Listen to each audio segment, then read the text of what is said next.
Welcome to Tita Talks. My name is Sonia Tita and I'm your host. It is a great privilege and pleasure to welcome Dr. Jennifer Joe and Dr. Ami Bhatt.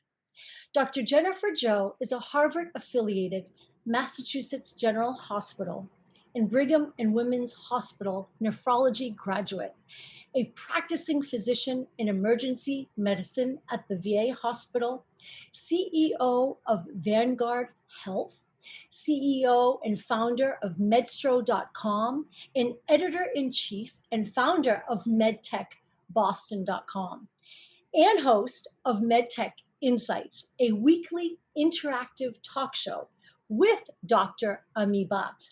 She is passionate about community building, innovation, digital health, and MedTech Insights. Dr. Ami Bhatt is the director of Outpatient Cardiology and TeleCardiology at the Massachusetts General Hospital and an associate professor at Harvard Medical School. She graduated from Harvard College and the Yale School of Medicine and completed her Medicine and Pediatrics Residency at Harvard, her Adult Cardiology Fellowship at Brigham and Women's Hospital, and her Adult Congenital Heart Disease and Pulmonary Hypertension Fellowship at the Boston Children's Hospital.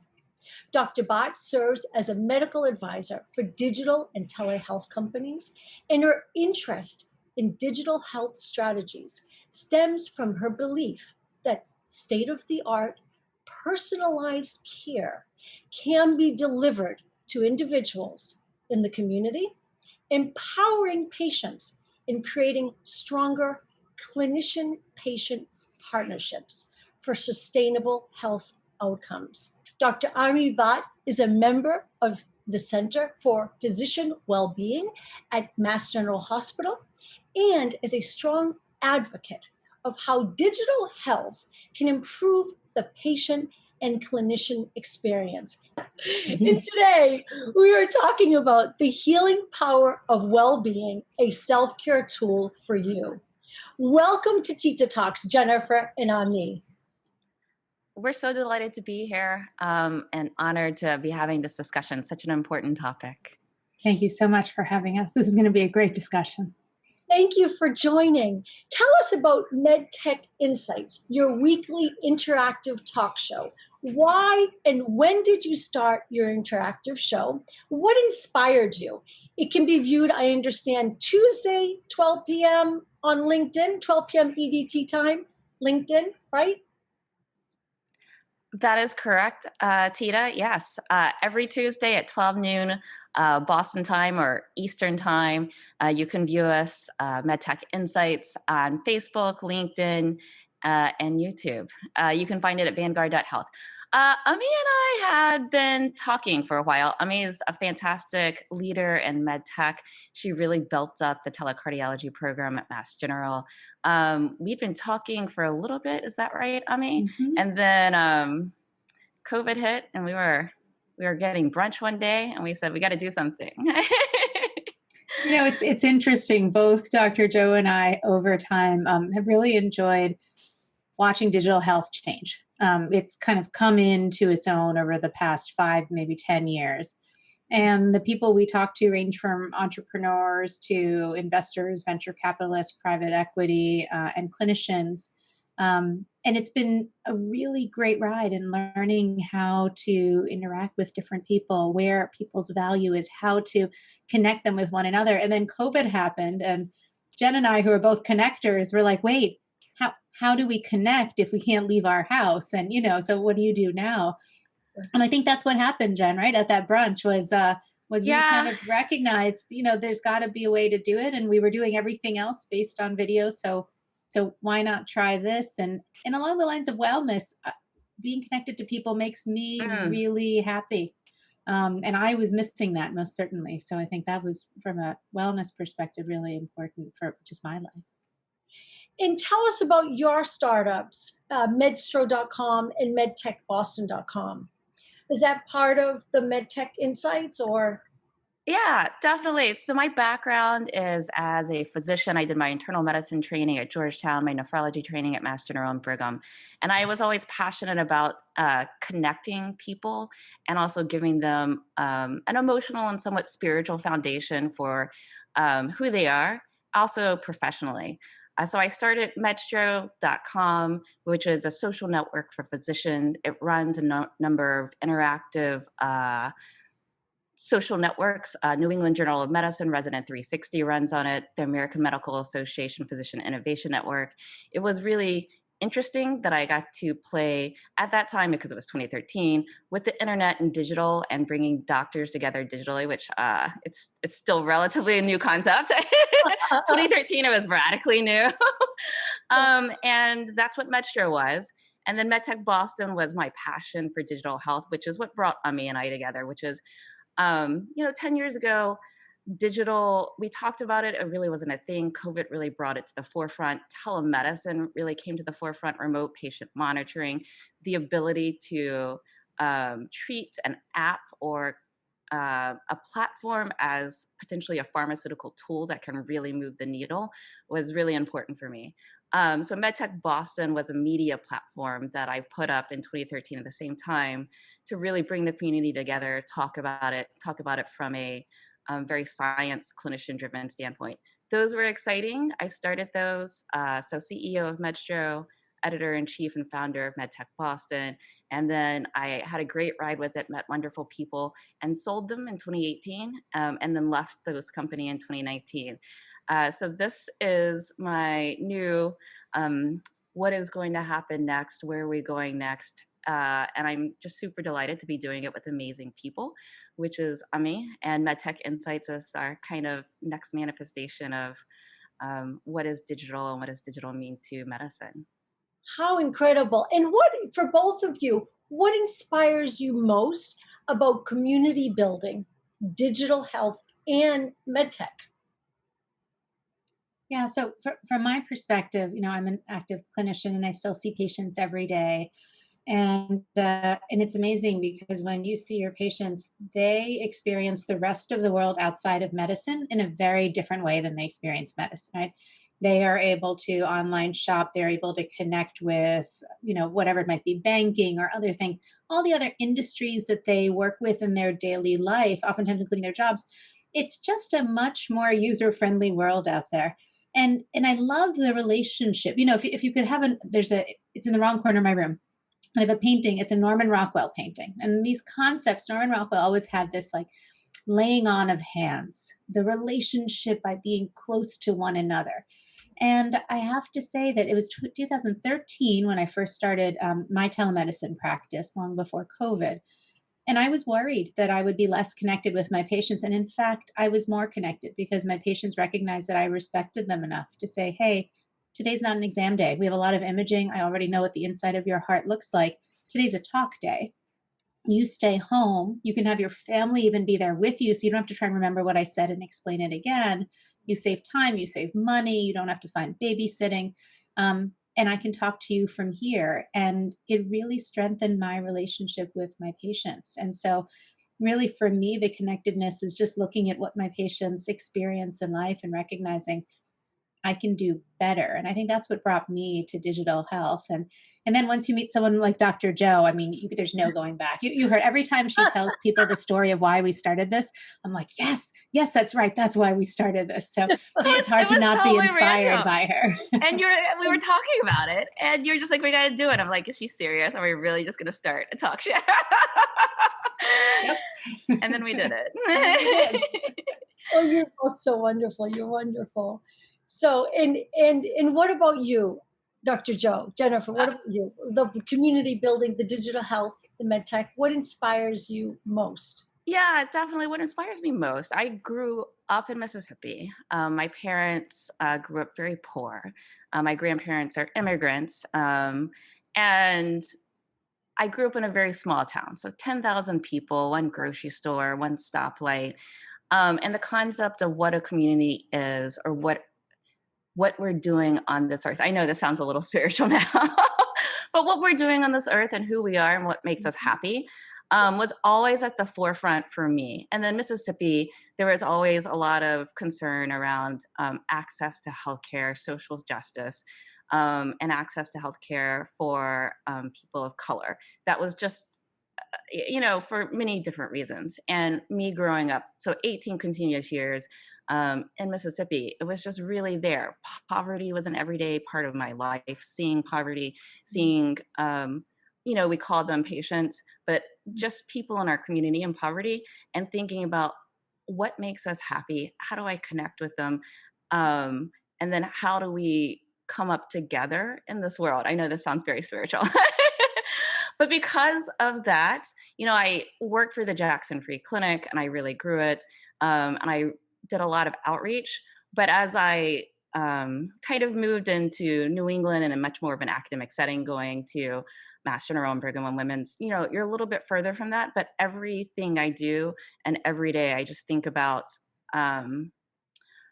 how can I connect better with my patients, but also on a broader socioeconomic level. And I think, you think about this too, which is how do we give better healthcare? How do we connect with people across the country and across the world?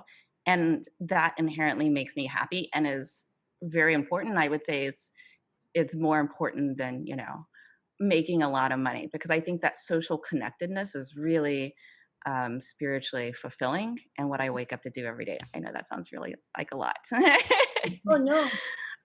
Well, we are living in unprecedented times with the global COVID-19 pandemic, social unrest, and environmental catastrophes. Yet, with the wellness and self-care tools, we can reset our lives and forge a new pathway forward.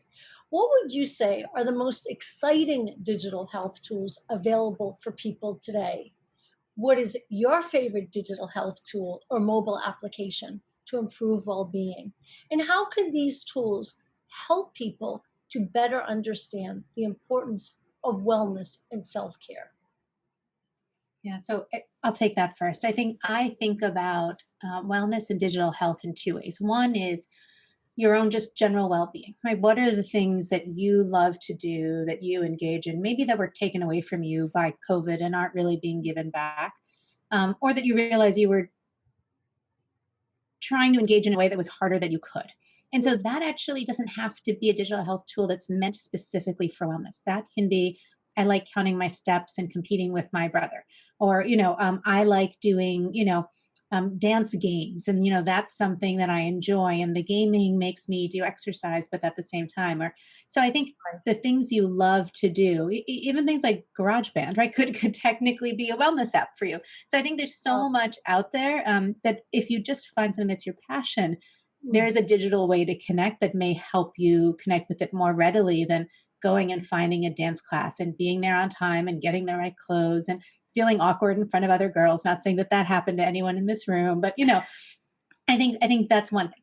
Then there's the medical side of well-being. Those who are really burned out, who have anxiety, who have depression, and of course, medical care first and foremost is important. But beyond that, there are ways that you can help yourself do the right therapy. And so I think one of the first and most important areas in telemedicine was behavioral health. And that was for a reason. One is we didn't have enough providers to be able to get to everybody on time. And the second is that's something that's very private, accessible, and really works well.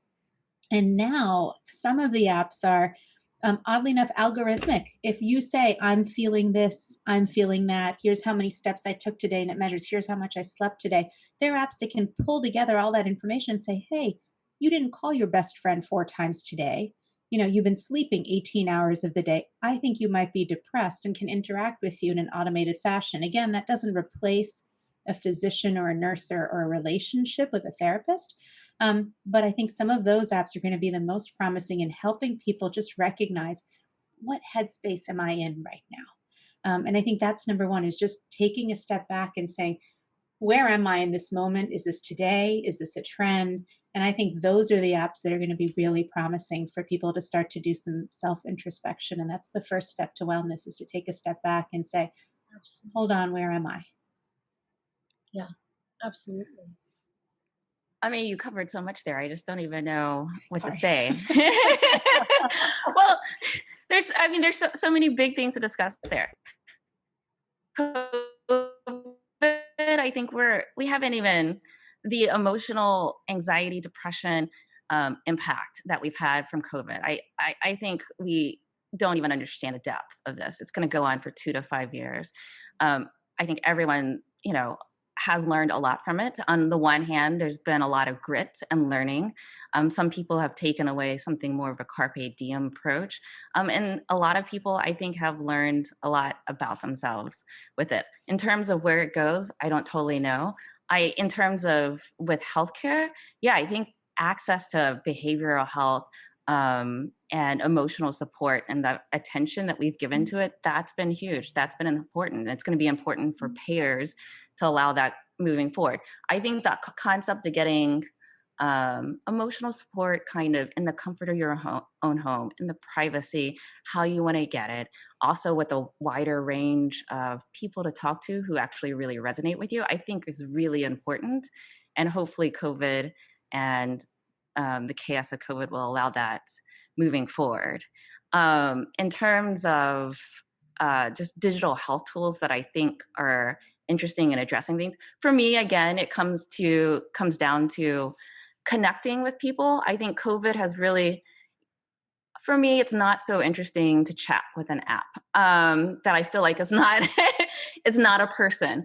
But what is interesting, and probably goes back to the Medstro and my fascination with just different social media platforms, whether it's LinkedIn, which my presence did really blow up over the last year because of the focus on COVID, or Facebook or TikTok or what it's doing.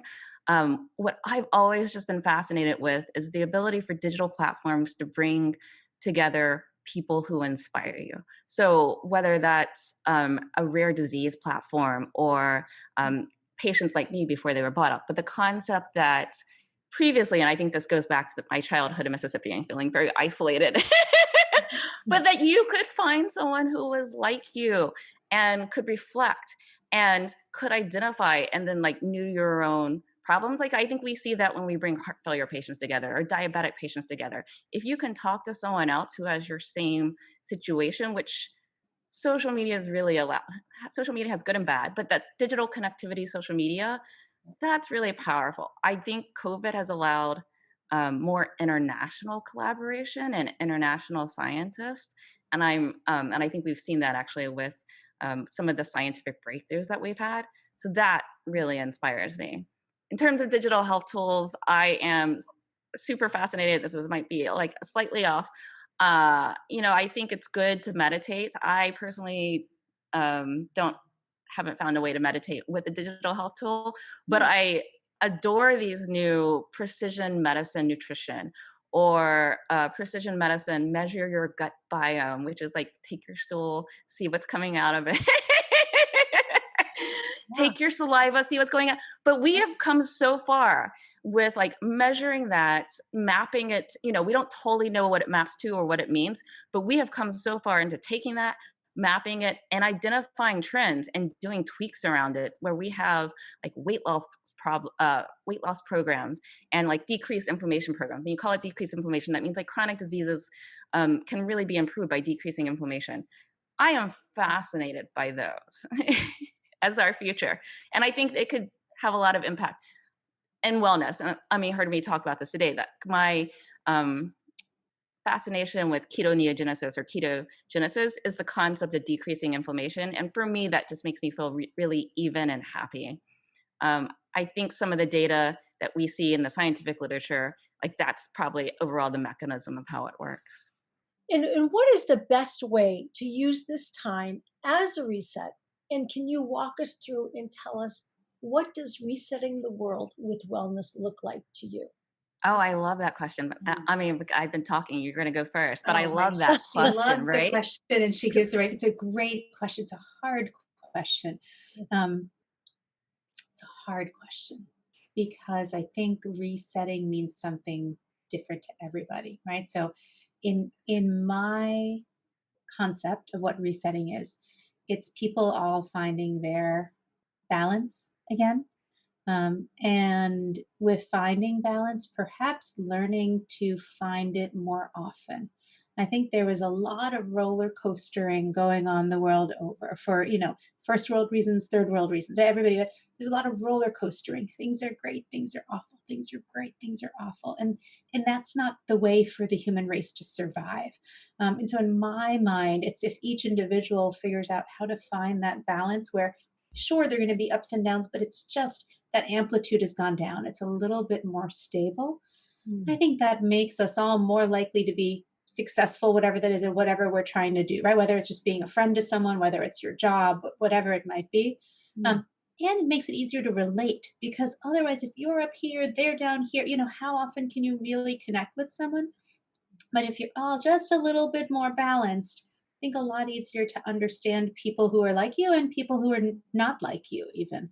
So I guess that's what I'm hoping that the COVID reset has done, is when we all come out of this, we come out with an emphasis on wellness to the point that we're all just a little bit more balanced, understand that the ups and downs don't have to be as broadly fluctuating. And then that makes us more able to connect with others. And I think that's going to be the key to, a better society. I think that's so important. I think about this, and for me, some of the global themes is I know, how do we connect with each other, but also I how do we build communities that actually connect with each other? So how do we make us less digitally? Sometimes when you're all digital, you're actually not meeting in person. You're not talking to your neighbor. You're not going to, during COVID, weren't going to the grocery store. We weren't, going to the local chocolate store. I would like for us to just think about that local community and what it means to the United States, to rural America, to urban America. And as, we do this reset, I think it's also important to think, what does it mean to businesses? So what does it mean to be a community? What does it mean to work? It's allowed businesses to really try different, the work from home versus an office. And how do you actually create teams that work together? Can they work together remotely? And can you set up businesses or work so that it actually adapts to the style of the worker? Meaning, maybe we should have more flexibility. Maybe we should have more remote work. And hands down, I hope it really drives light on women's work and how hard it is to be a woman, how hard it is to, I don't have children, but it's really hard. And I feel like it's really under-recognized. And it was really clear that if we can allow women to reach their maximum potential, really contribute to the workforce, whether that's like giving them the will to innovate, letting them run companies, letting them start talk shows, which I think classically the US has not really done that good of a job at, or could do better, not as well as men. We could really rise up as a community. So I hope, it allows workplaces more flexibility. I forgot, and I should have written it down of where I was going with this. And for me personally, resetting has meant really focusing on what gives me joy and waking up every day and saying, what gives me joy today? Because I might not be here tomorrow. I was an ER physician who was in the middle of the first wave, and I definitely, I put together my end of life plan. I had a healthcare proxy. I really laid out how long I'd be on a ventilator, how many organs I'd allow people to give me, if I could get ECMO or not. And it's really I was not necessarily expecting to live through the year because it was so unpredictable. So for me, that meant focusing on what gives me joy. So I've actually decided to Marie Kondo my life, and I'm dumped 75% of my material possessions already. And I'm moving into a 450 square foot studio apartment. And I had this plan now for 3 months. Everyone looks at me like I'm crazy. I'm just super excited about it. So for me personally, that's what I'm taking away from COVID. Amazing, amazing. Ami, as you are creating culturally relevant, personalized virtual cardiovascular care delivery models for patients, what do those models look like? And what type of wellness and or self-care tools and techniques do you believe can most effectively improve a patient's well-being? Does this include exercise and nutrition plans? Is there a particular formula that you use? Or do you encourage primarily preventive tools and techniques ways in which one may aim to live a happier, healthier, and longer life. I know you already had touched upon when we discussed before about how your patients, it's not necessarily that class app that they should go to use. Maybe they should just do something that brings them joy. And then in doing that, they can get their exercise or something like that. But yeah, I think the first part of that phrase you used, culturally relevant, is so important. I think that recognition that It's huge. that people really culture is so important in how we live our lives and how we receive or perceive our health, right? And so I wish I could say that I had one recipe, but I think the truth is there cannot be one recipe for how we do this. So I'll give a couple examples just because I think it makes things a little clearer. So one area that I'm really passionate about is maternal health. And so the United States does a horrible job with maternal mortality. We have one of the highest maternal mortality rates, and it's actually going up overall in our country, although California is getting better compared to any other developed country. So we have a real problem. And one of the main reasons, the reason I find it interesting, in addition to supporting women, is that cardiovascular disease, so hypertension in pregnancy, cardiovascular complications are a big part of feeding that.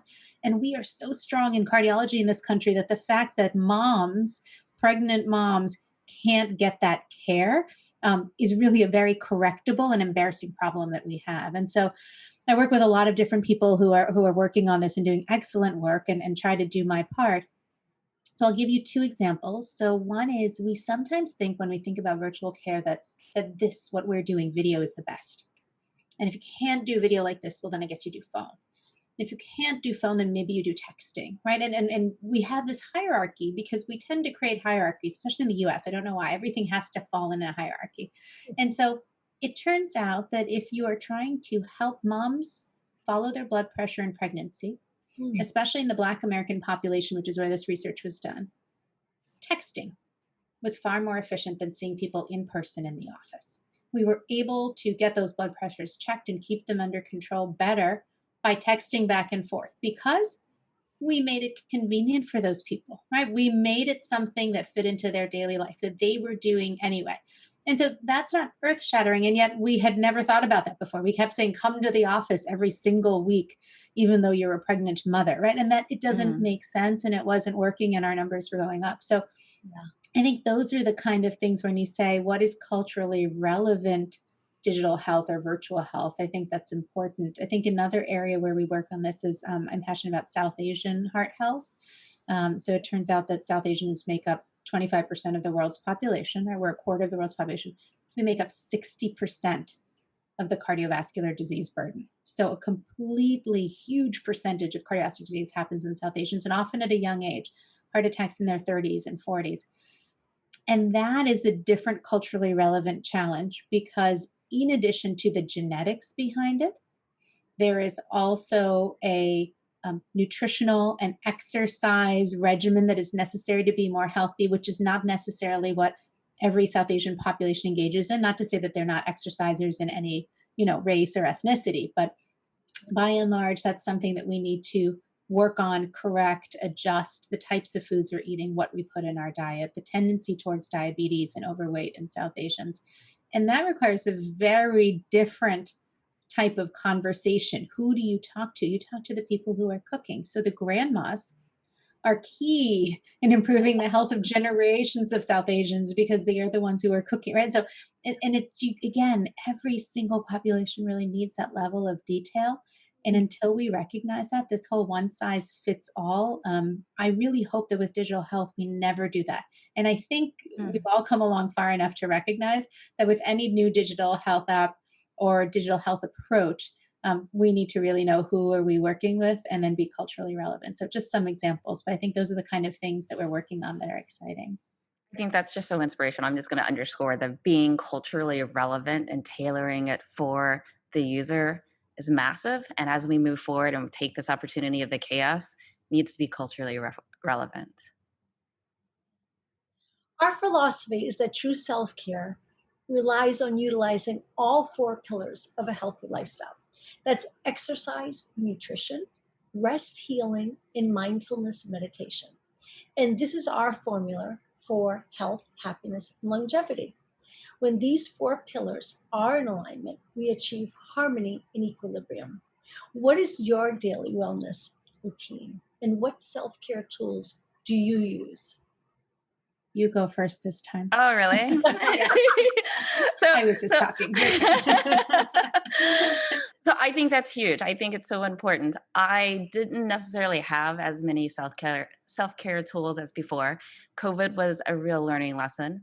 The number one learning lesson for me was physical activity. So I am. I used to be. So before COVID, I was super physically active. I was actually captain of my volleyball team, captain of my tennis team. I was recruited to play college tennis. So my childhood was really spending like 3 to 6 hours, sometimes a day, exercising. I continued that throughout my life. COVID really had a hit, meaning I couldn't get outside. I'm also from Mississippi and I despise the cold. So I couldn't, we closed the gyms and then it was really cold in Boston. So I went like 6 months trying to do high intensity interval training on my dining room table. No. So for me, the number one thing has been getting back to exercising.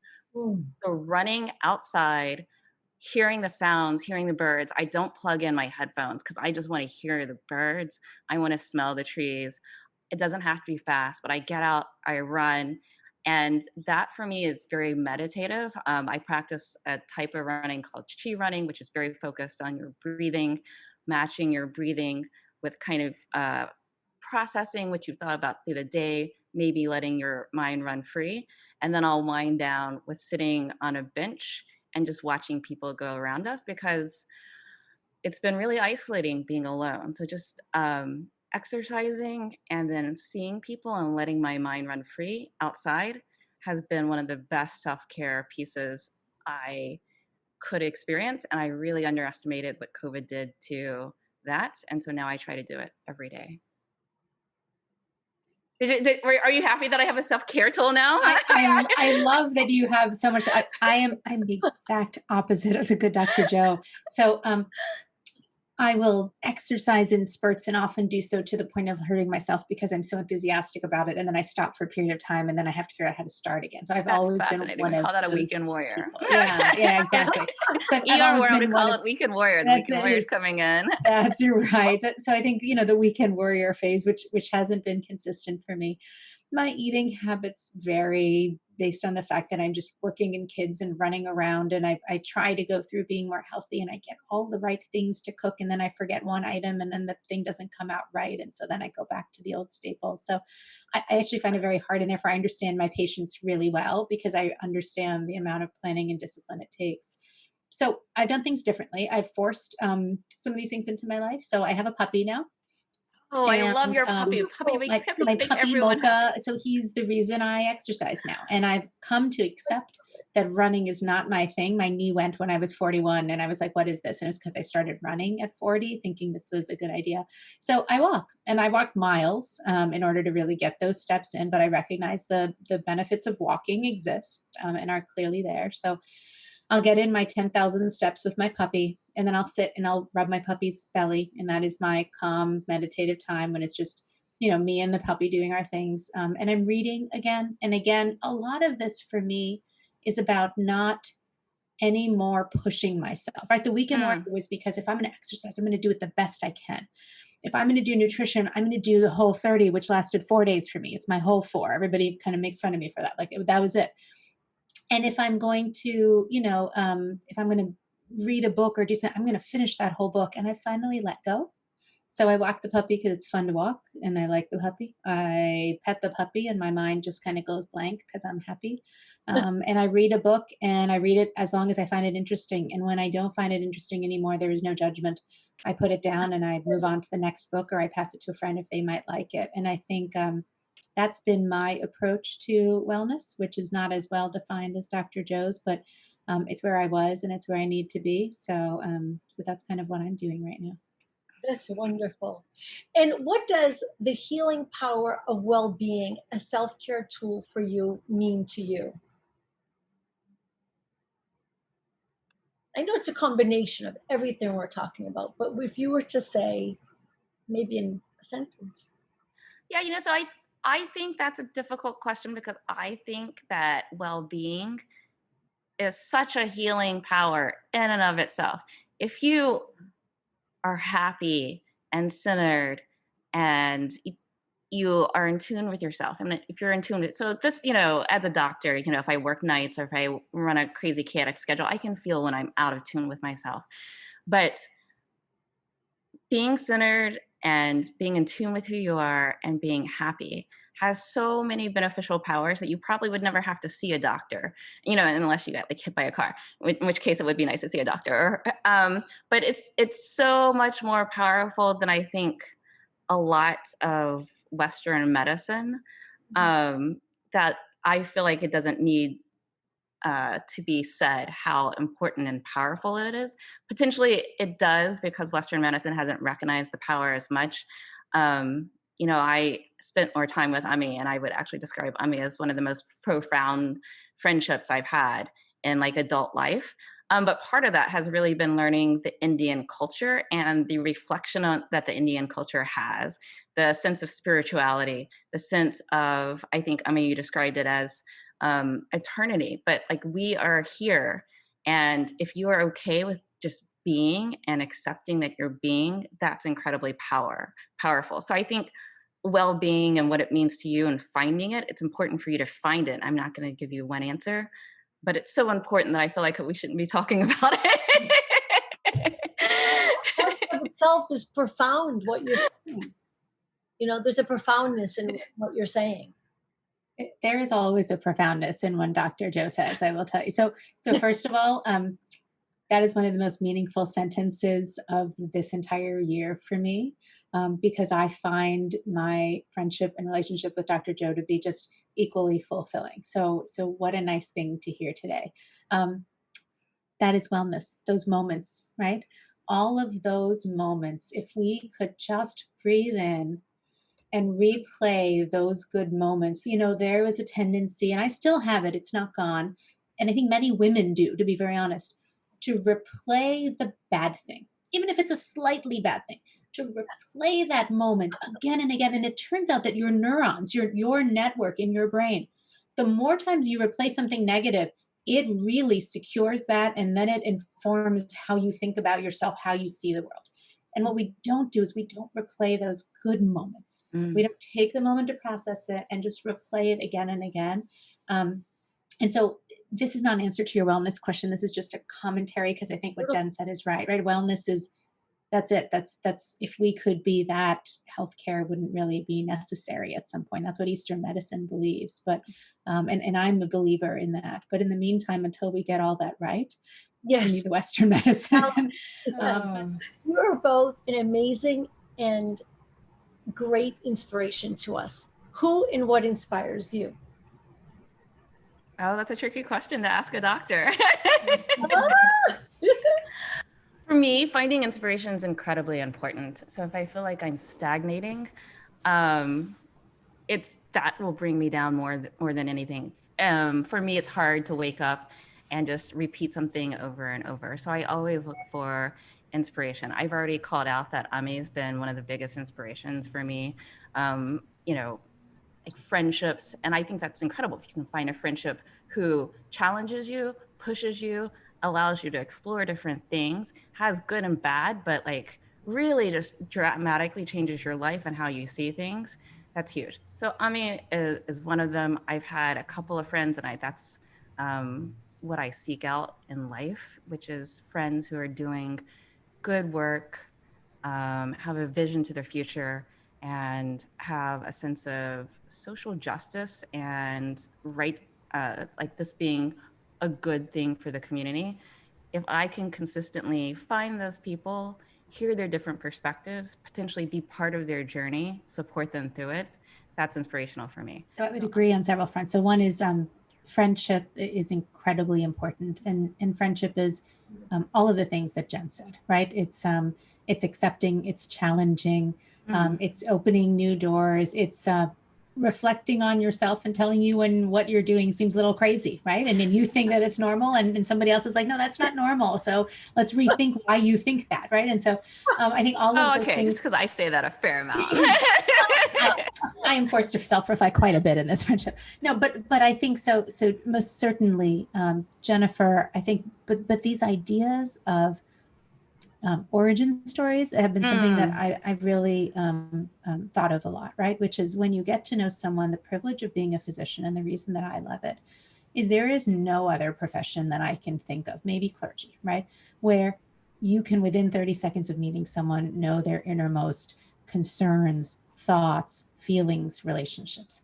And to have that door opened so quickly and so firmly and to be let in is such a privilege. And so I am somebody who finds that with my patients, but I find that in my friends. I find that in my colleagues. And so I think that is a constant source. And that goes back to kind of MedTech Insights and doing the show, as Jen said, to find people, to support them, to bring them together.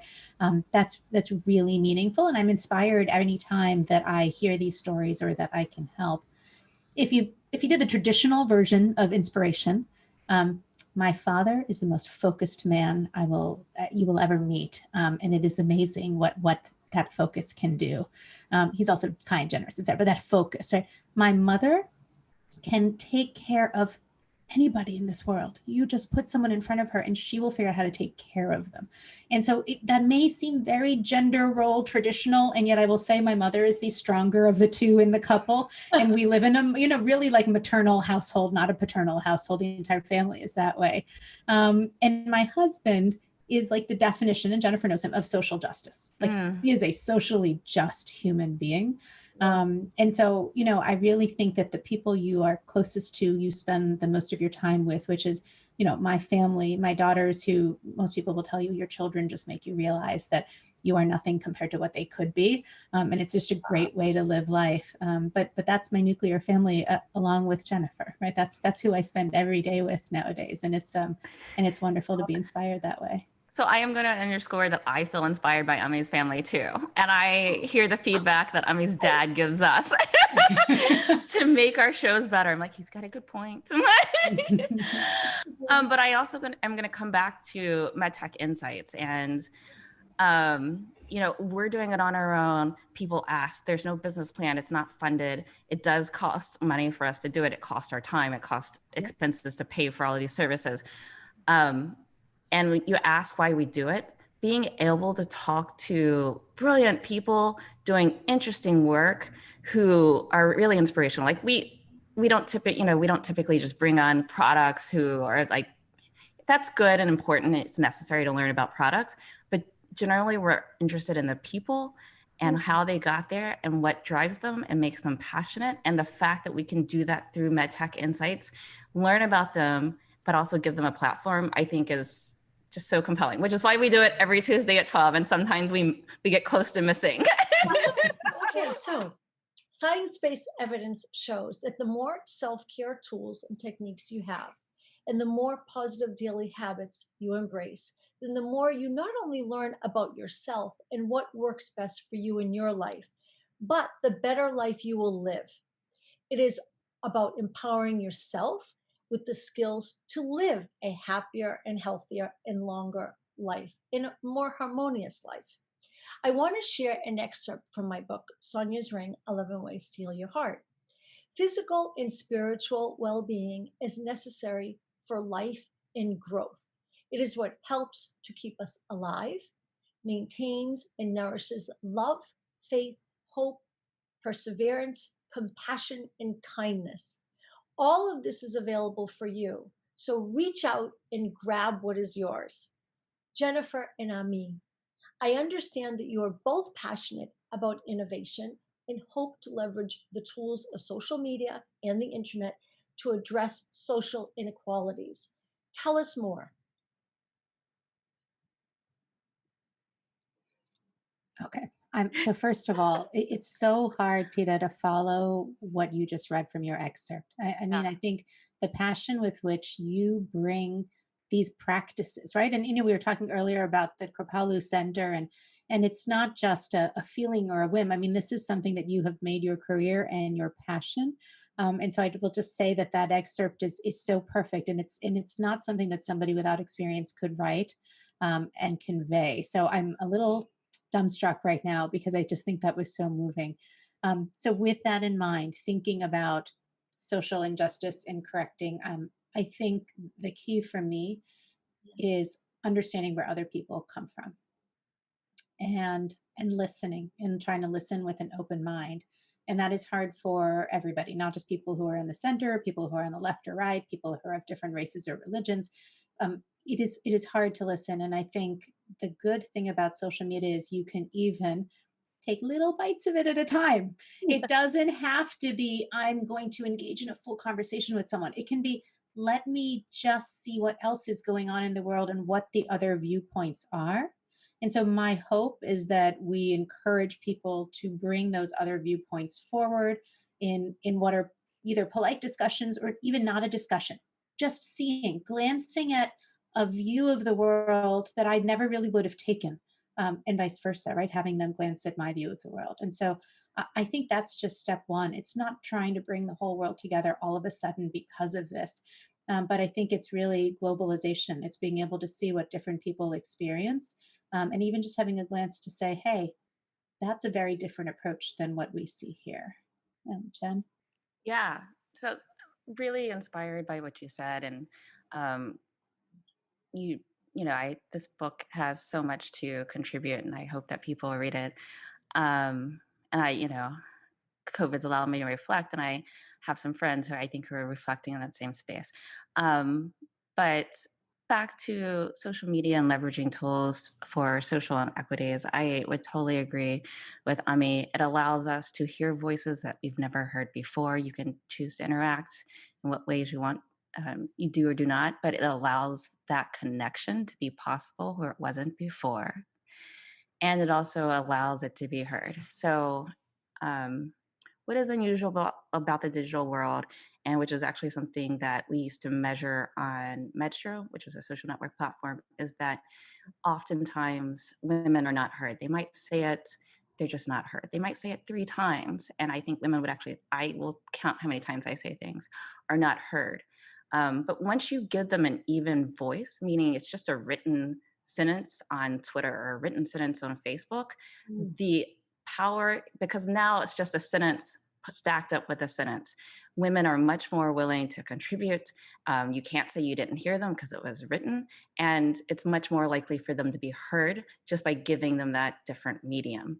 And that's been what's made me excited about social media, and that ability to communicate and hopefully address social inequities. And I actually think that despite all the things that we should be concerned about with social media, it's done a lot of social good. Is there any particular message that you want to communicate and share with our global audience? I'm going to go first. I think the world over, and I'm going to take this opportunity because I think I'm with 2 people who will share this platform with me. Girls' education cannot be overemphasized. We are not educating girls globally the way we should be. There is still a bias. There is still an understanding that women are not the same as men. And despite how much we try and work on it, even here in academic institutions in the United States, in large companies that are, global, we don't see as many women in leadership positions. We don't see the same salaries for the same work.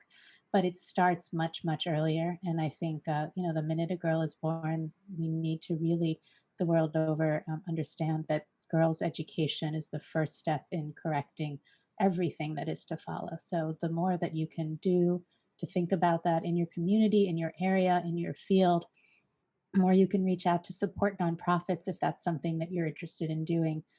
If we can really focus on girls' education, I think we're going to make the world a better place. That's such an important point. It's near and dear to my heart.